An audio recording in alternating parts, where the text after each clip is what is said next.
on the back, the people in the back are really paying attention. It's you and me. You know what, Shelby? I'm glad somebody listens. This is my friend Shelby. She's on the ALC. She came to see me in the front.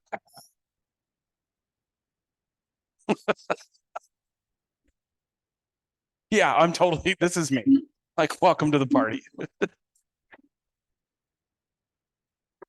All right, well, we're waiting for it to kick off. Somebody share some.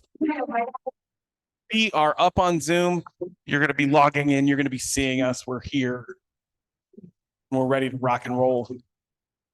What?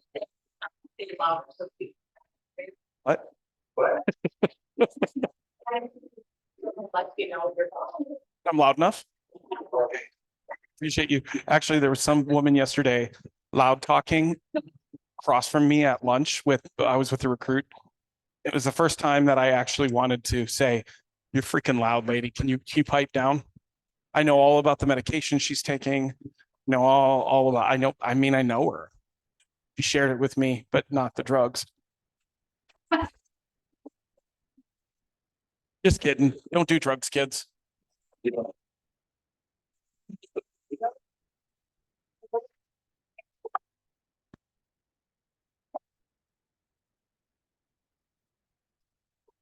Oh.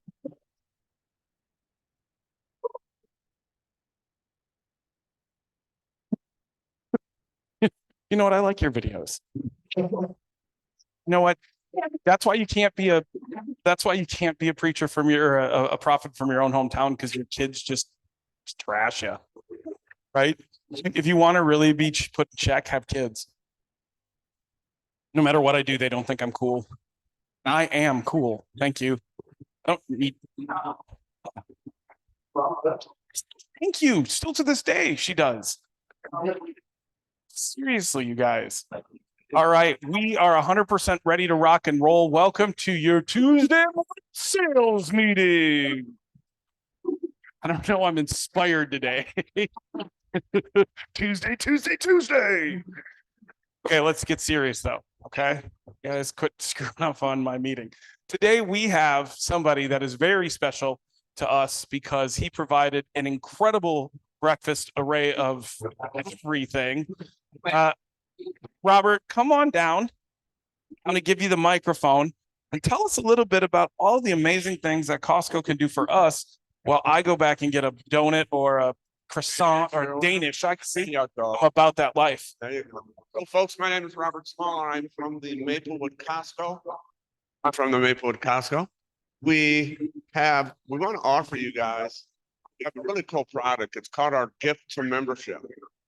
And what we've already done have been with a number of different condominiums in the area, apartment complexes in the area, and they offer this to the person that moves into their units.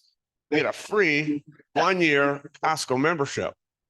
It's only $60.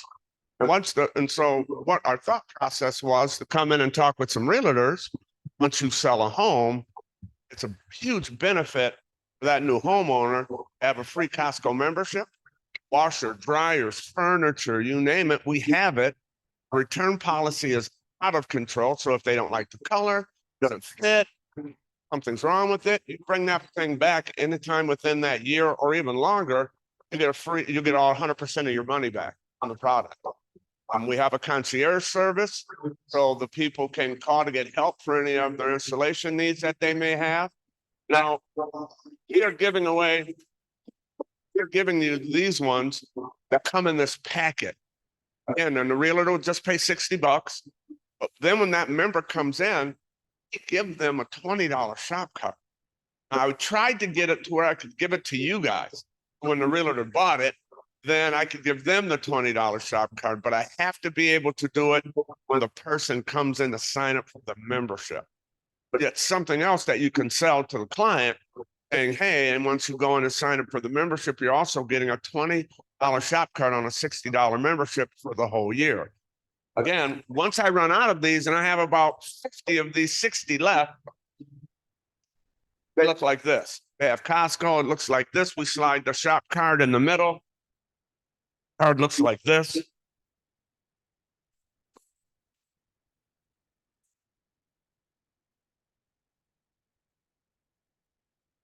Inside that box, there's a bag, a card that looks like this. What they'll do is just walk into the store, present this, we swipe it, we get their information, membership is done. They are now a member for the rest of the year. They can cancel this at any time. And if they do decide to come in and cancel it, we return them $60. So this is 100% risk-free to your client. We have a number of different options. I handed out some booklets here. It has all of our information in it, our travel. Travel is out of control. Anywhere you want. We have the largest travel agency in the US, believe it or not. And there are people who will come in to get a membership at our store, won't even shop in the store. They just use it for travel.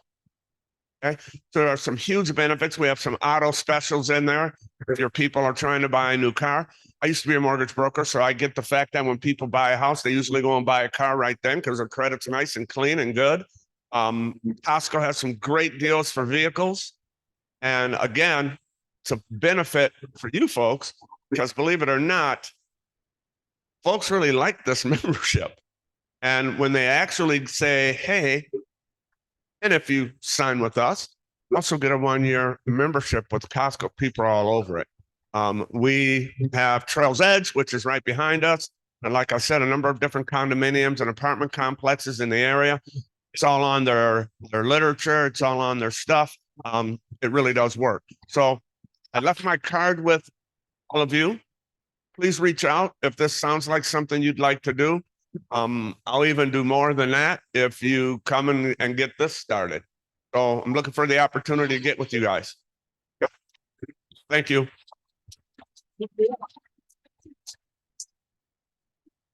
Robert, thank you so much for being here. Thank you so much for bringing us some treats. We appreciate that. Guys, this is an opportunity if you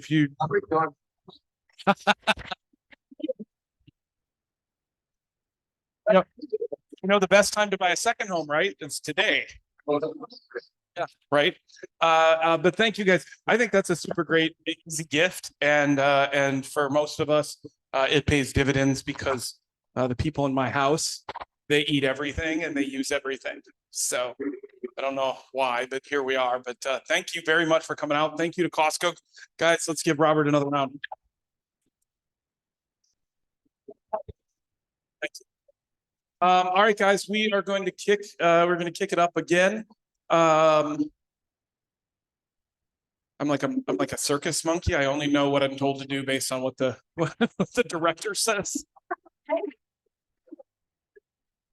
Oh, look at that.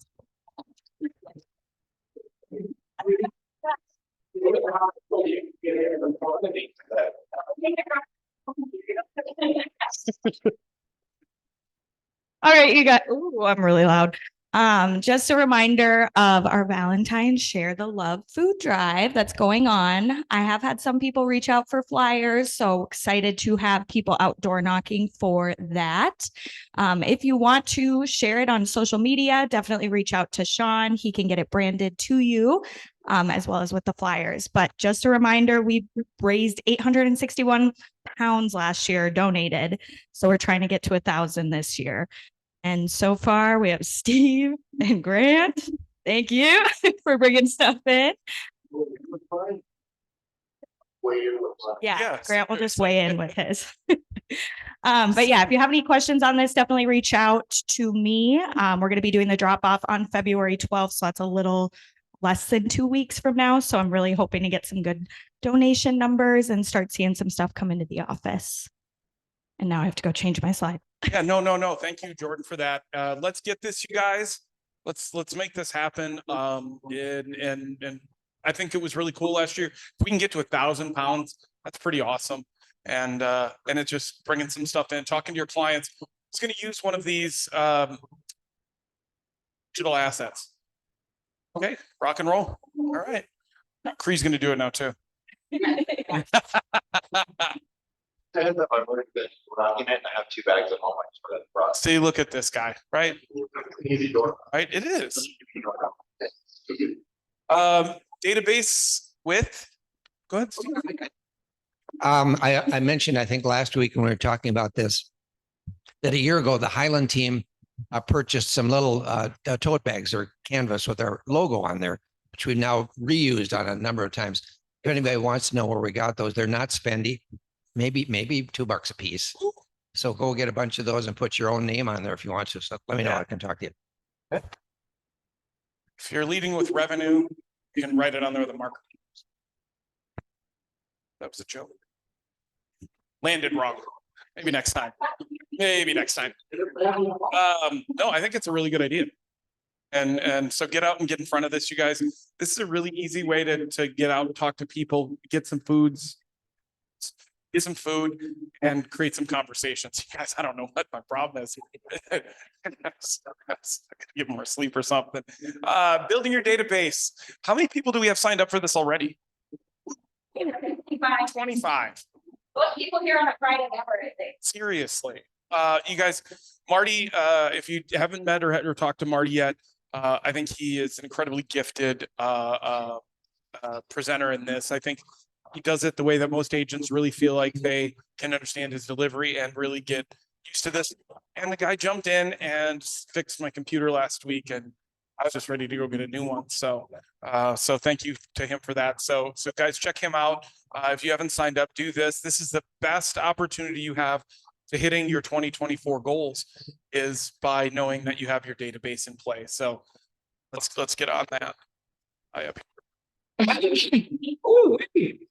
All right, you guys, just a reminder, our CE Blitz is 1 week from today. I think we have about 40 people signed up. We want to get about 20 more. So if you have any agent friends from other brokerages that would be interested in taking part in this, it is 15 hours, 2 days next week. There will be no team meeting, just a reminder, because the CE Blitz will kick off at 8:30 a.m. on Tuesday. So make sure you're here around 8 a.m. We'll sign you in, make sure you're all set up, and then the class will kick off at 8:30. Lunch provided both days, and it is $50 per day. So if you're an agent with our office, we'll just invoice that amount to you for either one or both days. If it's an outside agent from another office, just have them bring a check made out to KW, Integrity Realty, and they can get in for the day. So we really want to pack the room. I think last year we had about 55 people. So trying to get up to 60 this year. So if you have any questions on this, definitely reach out to me. If you need the RSVP link, if you want to share it out with friends from other brokerages, Sean has that. I have that. We'll get that out to you as well. So The marijuana in real estate, you'll be baking brownies. I think so. Yeah. There we go.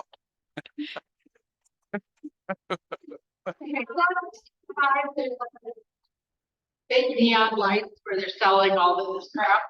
Yeah. When did shrooms get legal? Oh, I mean, There's certain ones. now like lion's mane. Yeah, it's not like.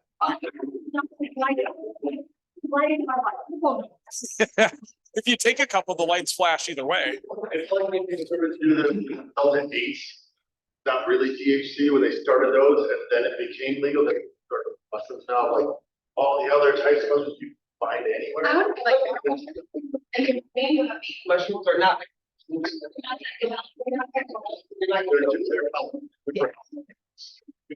There you go. Next year for CE, we're going to have mushrooms in real estate. We're going to call it fungi.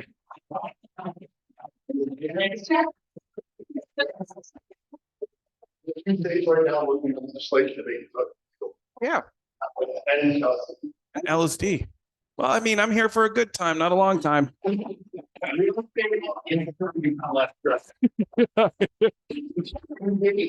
see that wall, man? That's a great wall, man. The snozberries taste like snozberries. Okay, you guys, this is crazy. So we're gonna bring it back on track with our coach, Alec. Come on down. Until this morning, I wasn't planning on speaking. So when I saw this and I wanted to talk about it, 'cause I think this is something that especially new agents and mid-level agents who are struggling kind of go through, okay? So this is arm yourself.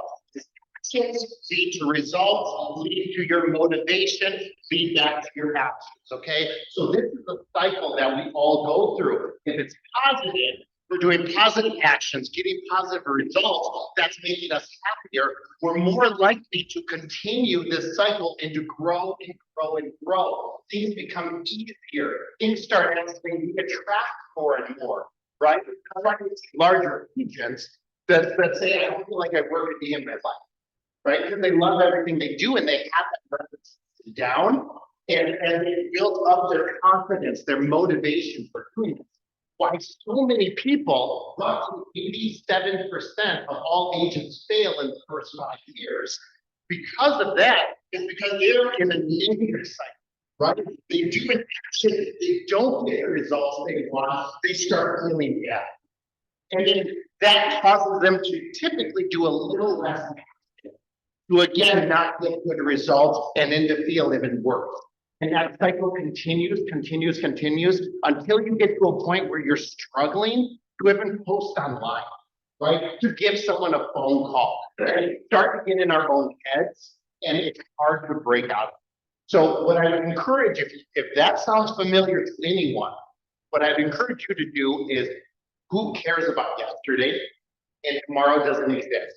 Control today and start doing actions, right? That's what you should focus on first. Don't worry about all of the results yet. Get yourself into action, start building the habit, enough discipline to get started, and then focus on the controllable results, right? I'm gonna say that I'm gonna do an open house and work during that open house, right? My results are that I accomplished that. My results is not, I picked up a buyer or a seller. Out of your control. There are things you can do to help that process to make it easier. But if we are focused on attainable results at first, we are going to feel better and be more likely to continue doing action again and again and again.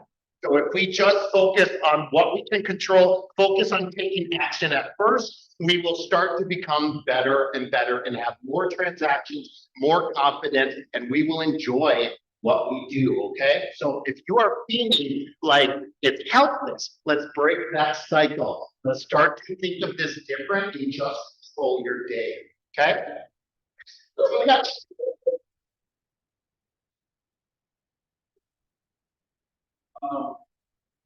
Right, so moving now.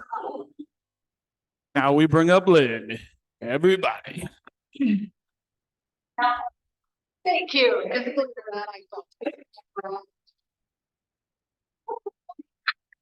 I'll hand them out. You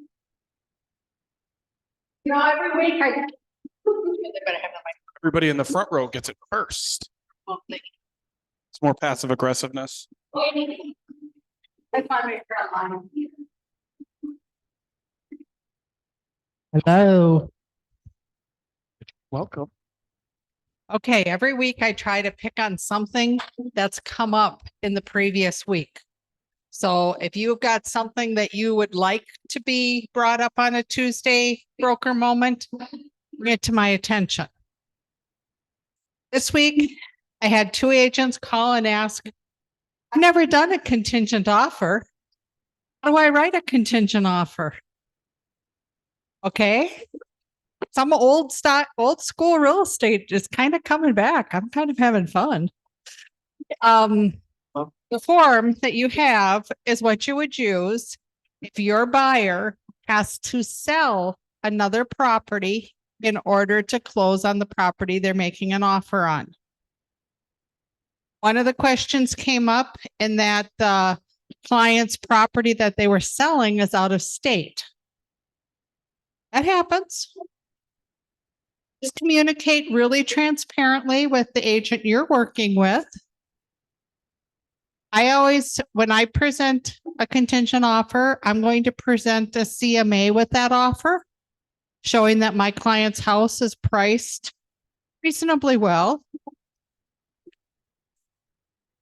Yeah, it's not a huge one, but enough that the other agent can go, yeah, this agent knows what they're doing. If it's an out-of-state lender or not lender, if it's an out-of-state sale for the backup house or just one that you're not involved with. Ask that agent for a small CMA because you want your client's offer to be strong and they want your client's offer to get accepted also because they want that listing to sell. No one's motivated if they don't have someplace to go. So you will run into old people like me and Steve who remember doing this much differently. We literally would run it to the office, get it signed, date stamped, and it was hours. Occasionally, I still review one of these where I think agents are thinking hours. So as we go through this, first thing is simply the dates, the date of the purchase agreement pertaining to the purchase and sale of the property at. That's the house they're buying. That's the one that you're making the offer on. Line 7 is where is the buyer's property located? Where are they selling? Put a complete address, please.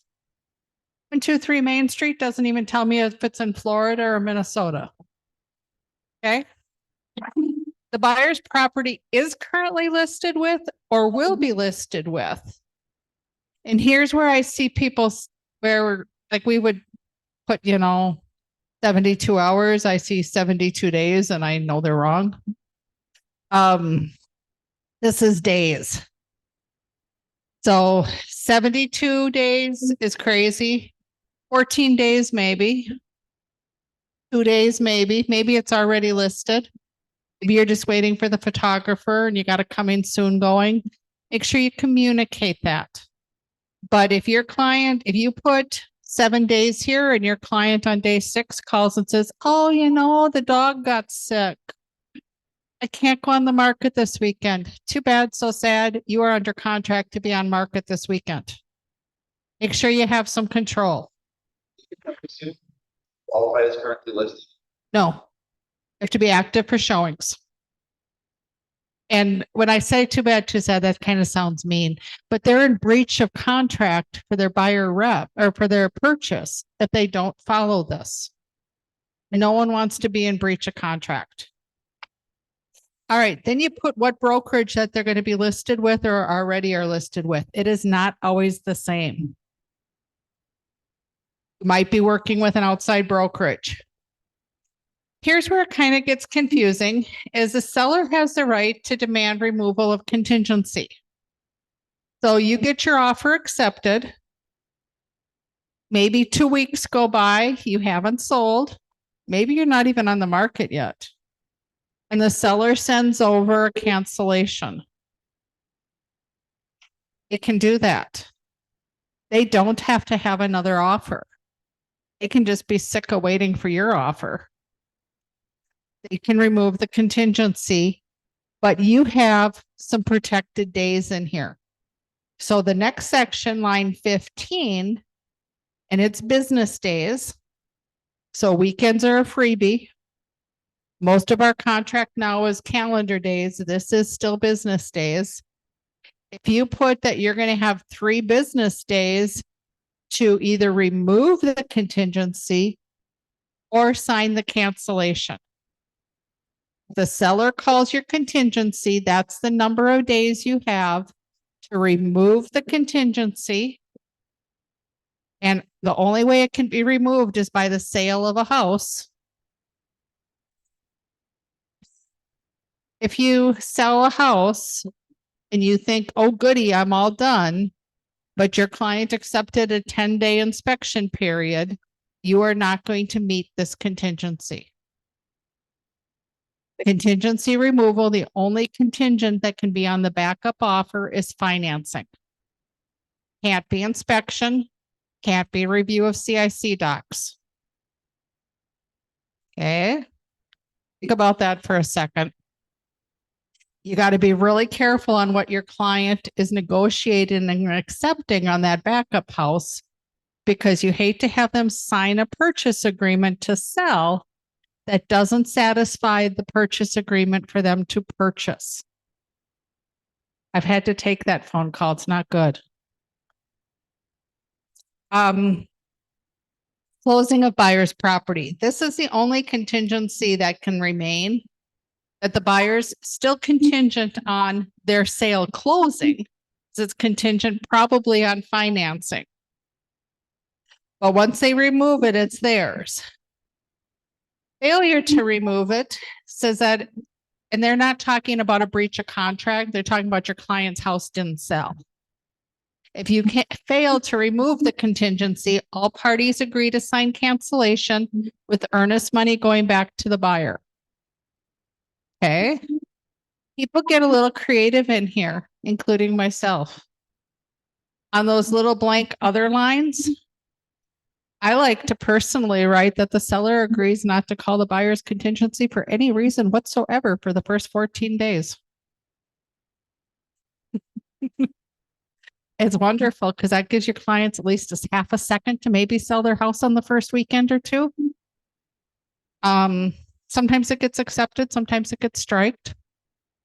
This form used to have a section where the seller or the buyer could, at buyer's choice, do a bridge loan or weird financing, anything that they could to remove the contingency. If you've got a really strong buyer that really, really loves the house, but still wants to be contingent, you might want to write something like that in. That if the buyers call the contingency, the seller has the option to provide proof of financing. Now Peter's smiling. You can tell which of us have done these things. Some sellers will simply call your buyer's contingency very premature because they know they can perform and they just want it done. But some buyers just really don't want to lose a house and they're going to be willing to put that in there. Okay, big takeaways. Seller does not have to have a purchase agreement to call your contingency. The only thing that clears this contingency as the form is written, the purchase agreement on the backup house that is only contingent on financing. The only thing that removes this contingency is the sale of the backup house.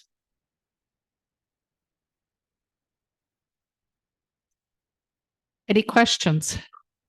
This is fun. This is old time real estate. This is where we stack, 2, 3, 4 of them at a time.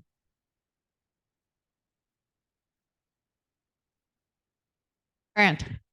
So if someone had already had their offer on, say, they have home in Georgia, they have multiple offers, they accepted one, they're in the inspection period, they make an offer on home here.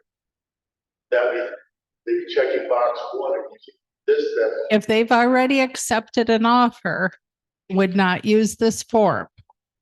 So if they've got a backup house on the purchase agreement itself, it asks us if it's subject to the sale, the closing, or nothing on any kind of backup house. And that would be subject to the closing. They've already accepted an offer. They don't have to go to market, but they do have to close. Anything else? Any other crazy cool things that happened this week that we should know about? Well, with that saying, that was a real transaction. Let's make sure I did it right. But the listing agent here wanted their PA, which is weird. He asked for it as their proof of funds, which it shows nothing for proof of funds. I gave him that sheet to show what their money be like, but then he wanted everyone's information from their listing agent down there, buyer's agent buying the home, the lender that buyers were using, and it wasn't the best. Might have to be calling back with people because he upset a lot of people by making those phone calls and interrogating and getting so detailed. And I understand due diligence. Yeah. But provided him enough information that it was all there already, and I think just starting to bother people with all the multiple phone calls a day. Like, It gets real nerve-wracking when you got multiple sales stacked because you've got clients that are scheduling moving trucks, movers, putting out money. And if you're the first little fishy in the line or duck in the line, it can blow up. FHA buyer their home down there. Which they had 8 other offers, all at the same price point, and worried about it appraising. It was a lot, everybody's like, we don't know what's worried about, we're all. Yeah. It's kind of one of those. So instead of just providing a net sheet, so the question was like what you proved for proof of funds when someone's selling and that's where the money's coming from. I'll actually have my title company do a preliminary settlement statement. Just because that looks a little bit more legit. When I'm reviewing files and I ask you for proof of funds in a situation like that, you usually get a note back from me. Whatever you presented to the sellers, if they accepted it, then I'm going to accept it. But you can't just give them a promissory note. You had to have shown them something. Okay. All right. Have a wonderful week selling.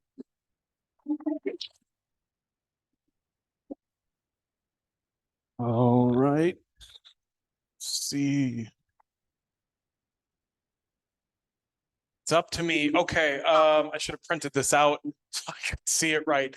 Jody, go down to the 3rd page. Yeah, make it as big as you can. Oh, wait.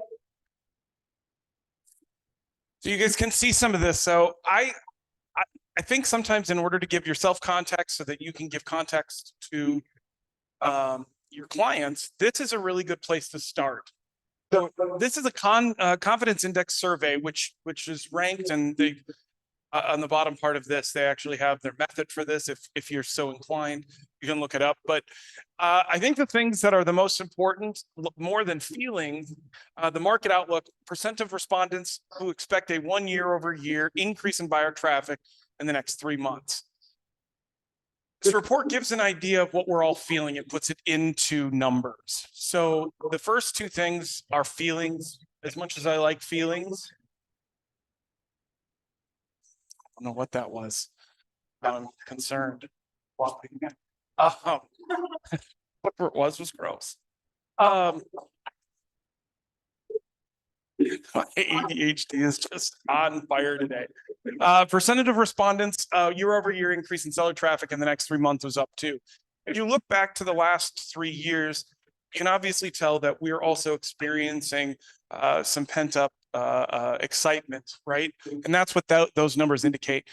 Jody, scroll down a little bit so that the key market indicators are all on the page. Just move that up a little bit. There you go.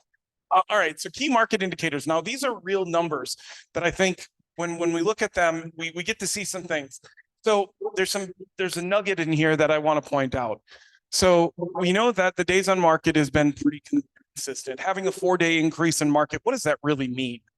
Doesn't mean much. What this does show us, though, is that our homes are coming on the market quick and they're coming off quick.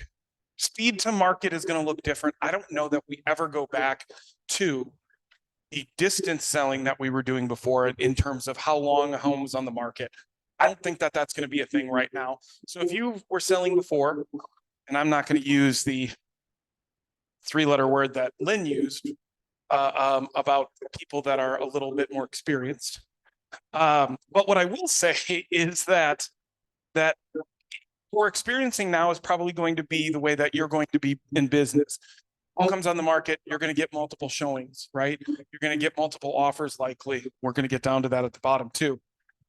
Percentage of properties sold within a month. This is just more proof that we are no longer in a 45-day selling cycle or a 75-day selling cycle. Homes are going on and sold under a month usually, more than they've ever been. That is, a lot of that is demand, but a lot of that is also related to some changes in the process that have become less and less. We're smoothing them out. The automation is coming into play on some of this. So timing for title is different. Timing for mortgage is different. Timing on the market is different. People are going to be moving into that. I like to see that. First-time home buyers as a percentage of sales is down. That would be because of what reason?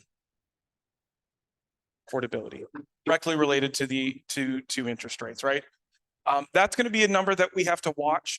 NAR, the feds are looking at this.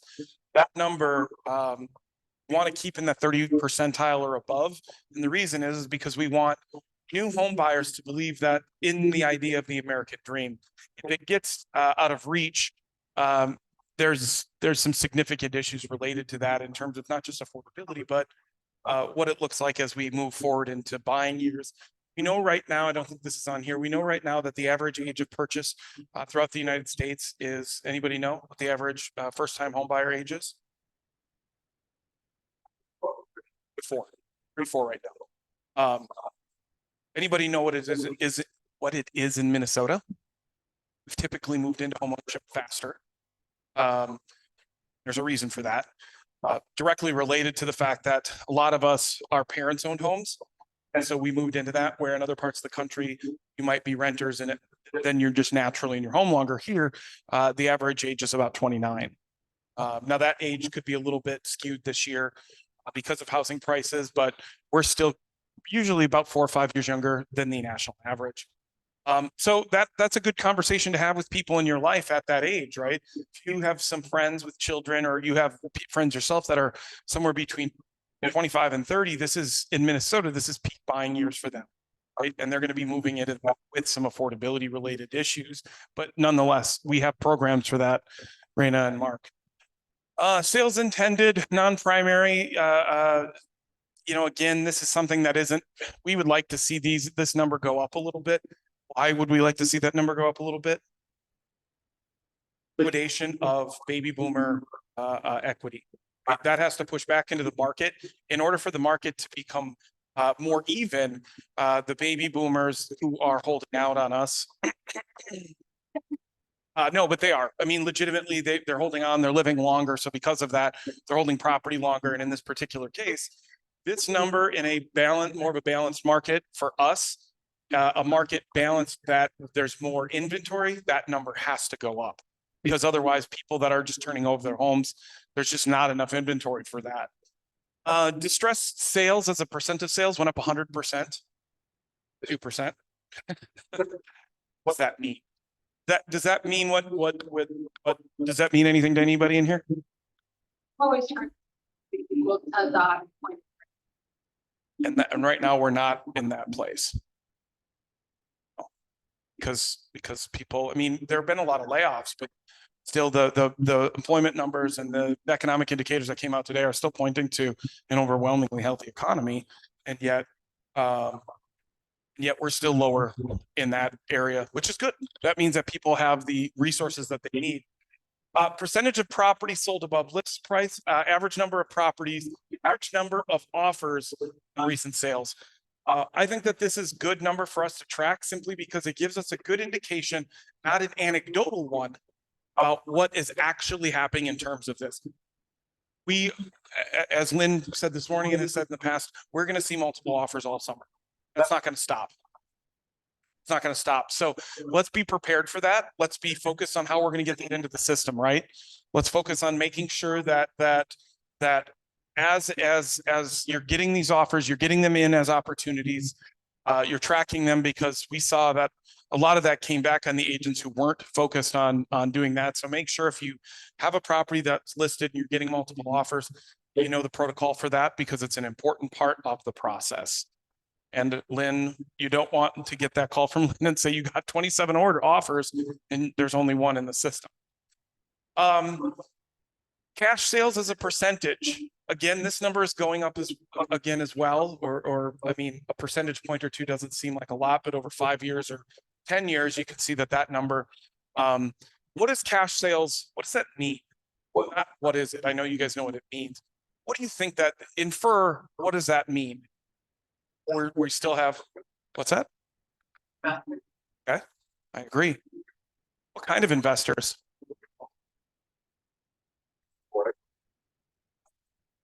What does this mean, though? Who do we think is doing this? Thank you. Wanted somebody to say it. I'm glad it was you. No, you guys, this is continually being an issue for us. The reason that these companies are coming in still and buying these properties is pushing other people out of the market. They're pushing the organic homeowner, the organic community member. They're pushing them out. That's not a good thing. Now, we could say for second homes, a lot of times for second homes, people are buying cash because they're using the equity of their first house.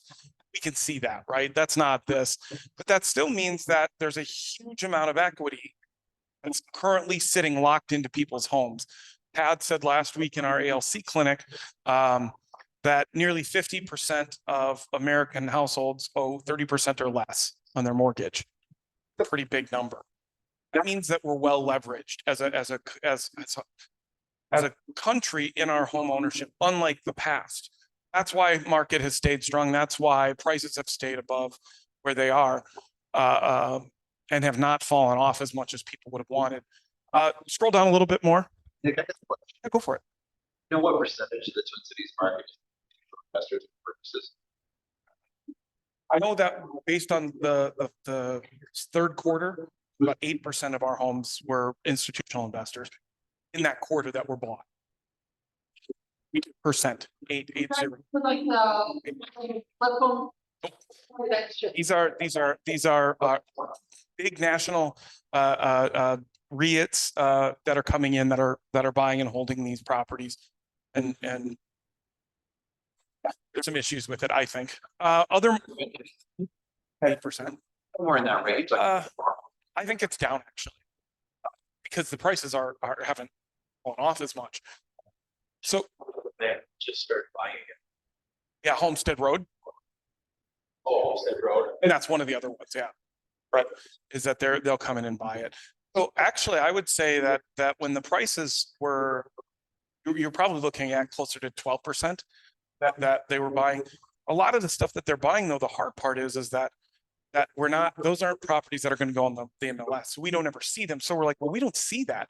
They're buying the property before it gets to market through, like for instance, with Homestead Road, they have 3 subsidiaries that sell under that buy underneath that name, right? And the stuff that they're doing there. So it's happening. There are a few real estate agents in town that represent institutional investors. It's just a part of our market, but that's why we've seen an increase in price, sustained increase in price, accelerate, right? And if you look at the numbers, and I have one of the numbers in here, where you see this sharp increase is when institutional buyers came back to our market, because anything that somebody might come in like a handyman special, they were coming in and taking off right away. They weren't even letting it hit the market. They were extracting all of that equity right away. A couple.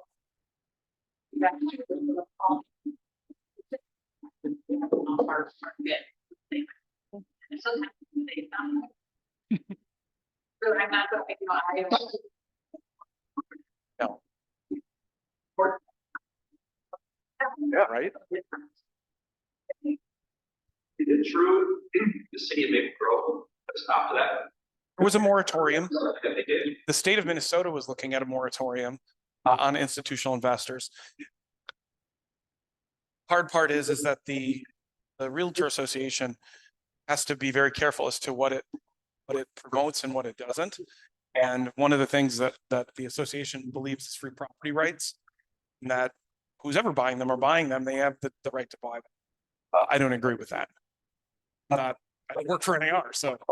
That's on a state level, but I'm pretty sure I read somewhere that the city of Maple Grove said no more. but I don't know. It's Moratorium, so they couldn't rent, new homeowners couldn't rent for 1 year. So that was probably just them buying it. so then the problem with that is that the real estate association says, well, listen, if Forrest wants to go and buy a house in Maple Grove and rent it, that's well within the rights for him to do. So the hard part there is that they have to support the principle of the idea. And that means that they fought against the moratorium, even though from a market standpoint, it might be a good thing. From a fair play standpoint, have to represent the principle of a free market. And so I think it gets a little lost. I think there has to be some legislation on a state level to say that we need a moratorium on institutional investors. Then here's what happens. So the state says that, and then what do you think? What could be an unintended consequence of that? Or the market takes a significant plunge because all of a sudden there's so much inventory that people are like, oh, it's finally flipped. A small change in policy could result in an 8% per quarter and that all of a sudden throws the market in Minnesota into disarray. I don't see that happening. That's part of the Minnesota Housing First and the association standpoint, that there's chaos in that. We don't know exactly. Let's say that last year it was 12% of all buyers were institutional investors. Having those additional homes on the market would be a benefit to us, but would that maybe cause there to be an abundance of homes that would cause housing prices to slide a little bit? I think it helps everybody, but again, I don't get paid to make those decisions. I would like to.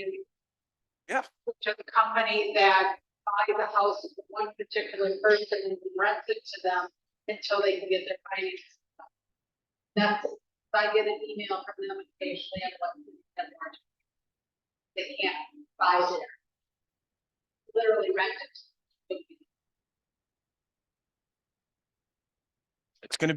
it. So here's some quick other market indicators, guys. Percentage of buyers who waived inspection. We're back to this conversation.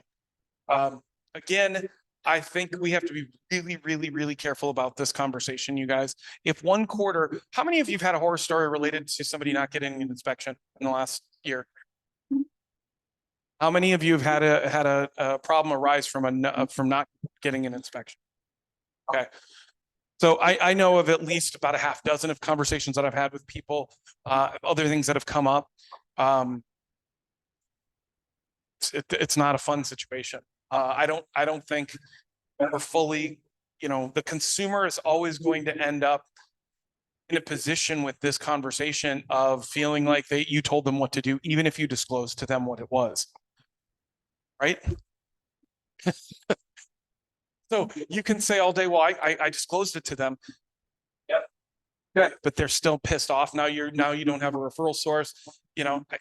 If we can get the inspection, get the inspection. If we can't, there has to be workarounds that we have to be focused on protecting our client. Percentage of buyers who waives the appraisal contingency, again, kind of not as much in our market, is that prices have been appraisals have been showing up at the right price, but is this something that we're still writing? How many of you written an appraisal, waived an appraisal contingency that you had to write in?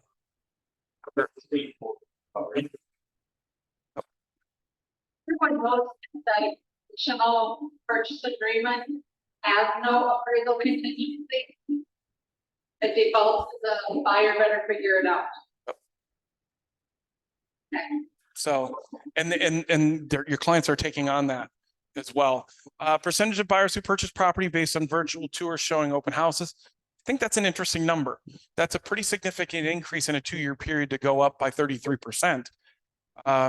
Let's remember that for when we're putting on what we put on MLS, what we're putting on social media, what we're sharing through our website. It's going to be something that is even more and more looked at. People feel more comfortable today. Can't tell me that 10% of buyers, even 5 years ago, just pre-COVID, would have ever thought, yeah, I'm going to buy a home without ever seeing it in person. However, I would also say that this number is also influenced by the fact that we're talking about investors, institutional investors as well, right? They're used to not seeing the property anyways when they buy it. So some of that could be seen because of the increase there. Percentage of buyers who purchase in a suburban, small town, rural or resort area, 85% of purchasers were in that market. I don't know how that number plays out, but percentage of respondents who had a potential buyer looking from work from home features. I think that this is going to change. I don't think that this number is going to go down. It's going to go up. I think it's going to go down. Yeah, people are bringing their people back to work for a lot of reasons. Some that are I think are real and some that I think are made up, but they're doing it nonetheless. Even though we know that most people work from home, and these other businesses are working just as well, if not better. Almost every single buyer I've had in the last 2 years looking for some sort of feature to have some work. I feel like that. There's always that need for a whole office. I think that I think that for the next few years, maybe as 5, the influence of having been home for COVID is going to influence this. And so I think you're absolutely right that having a functional home office that isn't at the front of the house is probably something that we all want. I could never understand that. Excuse me, median days to close, 30, 30, 30, that's remained the same. And again, guys, that just proves speed to the transaction is just much faster. Be aware of that. Don't be the person that's hanging that up. Be pushing that forward. Percentage of contracts in the past 3 months that were terminated. Again, not a significant change. Here's what I liked about this number, you guys, is that one, it's not very different, and two, that means that as much as we talked about fallout, the fallout is historically really no different. If you would have asked me prior to this whether or not that number was up or down, or I would have imagined that it was up with interest rates being. I honestly would have. So the fact that we got through that through last year with that, I think that points to a pretty healthy market as well. Delayed settlements. I think if you look at where they pulled that data, the delayed settlements, that has nothing to do year over year, usually with the real estate agents. That's usually financing or escrow or real title related. So questions. What are you guys seeing? I mean, day to day, what are you guys seeing in your businesses right now in the conversations you're having? Are they tracking with some of these numbers? Speed of the transaction? People are understanding that for this year, whether of course how people want to immediately think about it often, but I feel it's out in the public more than what I see as of that. We're already going, oh, we should be ready for spring. For activity happening in January. There's a lot of inertia related to the media reporting. I mean, I don't think for the last 20 months, maybe a little less than 20 months, we've not heard a news report where interest rates weren't talked about. Right? So from a psychology, it's a word, you should use it. Psychology standpoint, right? Is that for you, when we tell people enough, I honestly really do believe that we were looking 2 weeks ago. We're still going to have a great January, but I believe we were going to have an early launch to spring when interest rates started to trend down, and then they kind of leveled out. Now they're peaking a little bit. They're kind of right there at about 6.75 to 7%, right? I think that through the psychology of the person, it threw them into a bit of a complacency. Oh, we should wait. Oh, we should wait. So they're back to that. We're going to wait again, right? But that number is changing significantly. The next 3 weeks, Raina, you put it on your story yesterday. Today was today jobs.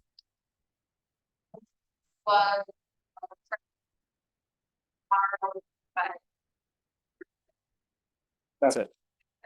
Yeah, that's it. So we have 3 major reportings this week that are absolutely going to determine what our spring market looks like in terms of interest rates. If what we are seeing in other indicators, that means that inflation is in check. And if that's the case, we could see on Friday, we could see there an opportunity for those rates to come down. And if they do, that's going to open the floodgates.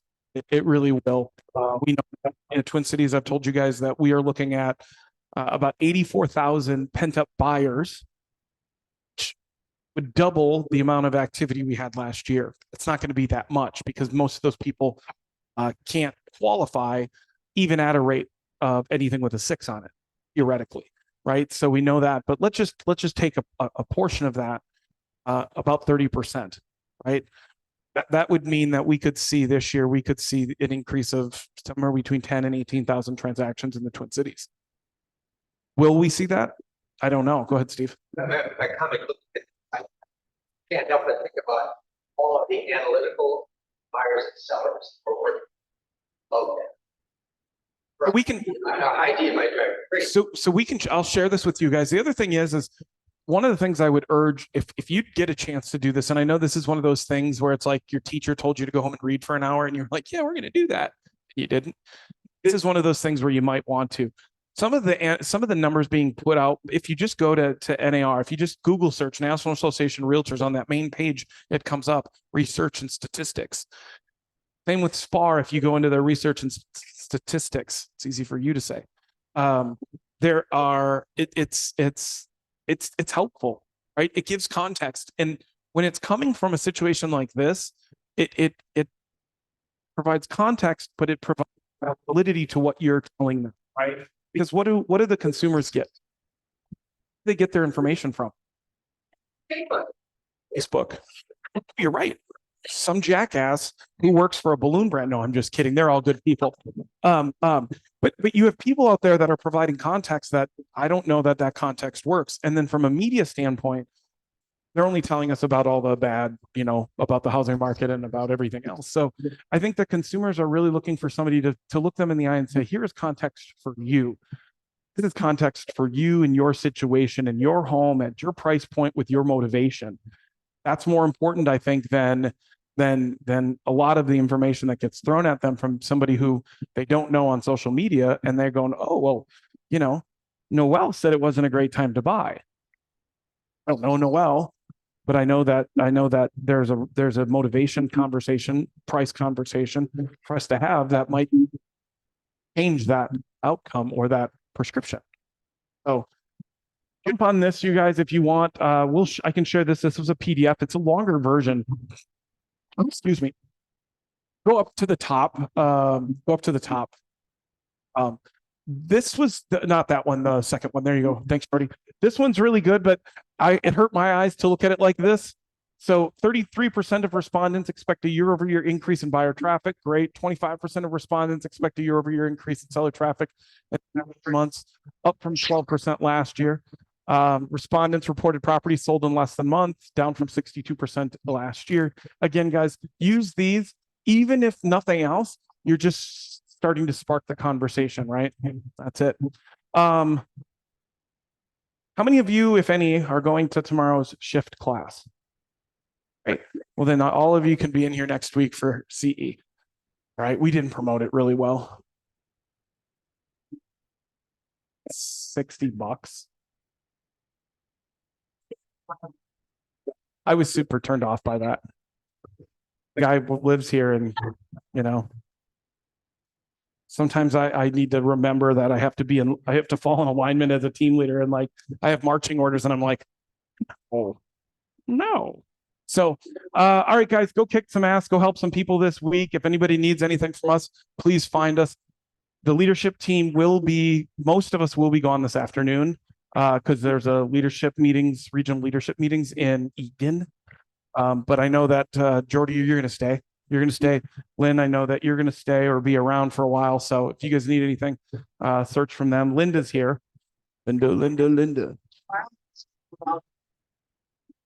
What? Yeah, and I'll be here tomorrow afternoon.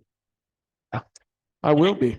I just want to say one last quick announcement. So we don't have a team meeting next week because of CE Blitz, but the following week, February 13th, we are going to have a big Valentine's breakfast again, like we did last year before the team meeting. And we actually have a special guest coming in for that team meeting. Steve Jones from the Maple Grove office is going to be coming in and doing a big market update. So that's going to be a great meeting. We're going to have a big breakfast. Leadership partners are going to be helping with that. So don't miss out 2 weeks from today. And I have people that saw class that went to the first time you ran it, Maple Grove. And I had 3 people call me and tell me that we should offer it here. So Steve is going to come in. If you've never seen Steve speak before, he's a good speaker. He's got some power and some passion in what he does. And his team, Search Houses, now sells a good amount of real estate. So check us out for that on the 13th. And of course, pancakes. Maybe mimosas. Not maybe. You show up, it's going to be mimosas. And if you don't, blame Jordy. All right, guys, rock and roll. Thank you.